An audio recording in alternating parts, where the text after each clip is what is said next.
Next part కూడా lead ఇచ్చేసారు L3.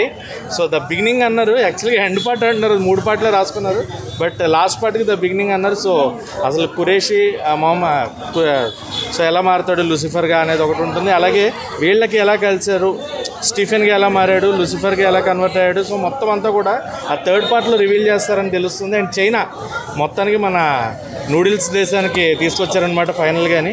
So చైనాలో పార్ట్ 3 అంటే నాకు అనిపించింది ఏంటంటే వరల్డ్ టూర్ చేయాలనుకున్న ఈ సినిమా చూస్తే బెస్టే ఉంది. అంటే చాలా దేశాలు చూపించారు, చాలా దేశాలు చూపించారు. వరల్డ్ టూరే, బట్ వరల్డ్ టూర్లో ఫస్ట్ హాఫ్ చెప్తున్నాను కదా, ఫస్ట్ హాఫ్ పక్కన పెట్టి కొంచెం పేషెన్స్తో కూర్చుంటే second half you will enjoy.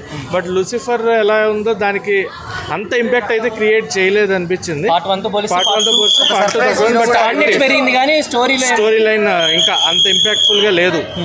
Prithviraj Sukumaran గారు ఏదైతే అనుకున్నారు, బట్ థర్డ్ పార్ట్ లో మళ్ళీ ఏమన్నా హైప్ వచ్చేసి ఇప్పుడు ఆల్రెడీ తెలుగులో చిరంజీవి గారు చేశారు కాబట్టి దీన్ని మళ్ళీ రీమేక్ చేయొచ్చా? చిరంజీవి గారు చేస్తే ఎలా ఉంటుంది? వద్దు భయ్య, చేయకుండా ఉంటేనే బెటర్. నన్ను అడిగితే ఆయన అక్కడ ఆపేస్తే బాగుంటుంది. ఎందుకంటే మన వాళ్ళు ఇంకా వేరే ఏదో చేసి ఆల్మిక్స్ ఫ్రూట్ జ్యూస్ చేశారు ఆ గాడ్ ఫాదర్ అనేదాన్ని. ఎందుకంటే దాన్ని అలా వదిలేయడం బెటర్, అక్కడతో ఆపేసుకొని ఇది ఆల్రెడీ తెలుగు వచ్చింది కదా చాలు. సర్ప్రైజ్ హీరోని రివీల్ చేశారు లేదు అలా అంటే లాస్ట్లో క్లైమాక్స్లో మన మోహన్ లాల్ గారు అబ్బాయి ఆయన అంటే జూనియర్ మోహన్ లాల్ గా ఆయన అంటే ఆయన స్టార్టింగ్ స్టేజ్ గురించి లూసిఫర్ క్యారెక్టర్ గురించి. సో ఓవరాల్ మూవీ ఎలా ఉంది అంటే మీ రేటింగ్ ఏంటి? ఓవరాల్ మూవీ అయితే బాగుంది, బిగ్ స్క్రీన్ పైన ఎక్స్పీరియన్స్ చేసే సినిమా.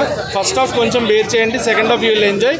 సెకండ్ హాఫ్ ఖచ్చితంగా మోహన్ లాల్ గారు, పృథ్వీరాజ్ గారు ఆ కాంబో, ఆ డియో ఫైట్స్ ఫుల్ ఎంజాయ్ చేస్తారు. అండ్ రేటింగ్ అంటే 5కి 2.5 ఇచ్చారు. ఓకే అయిపోయింది.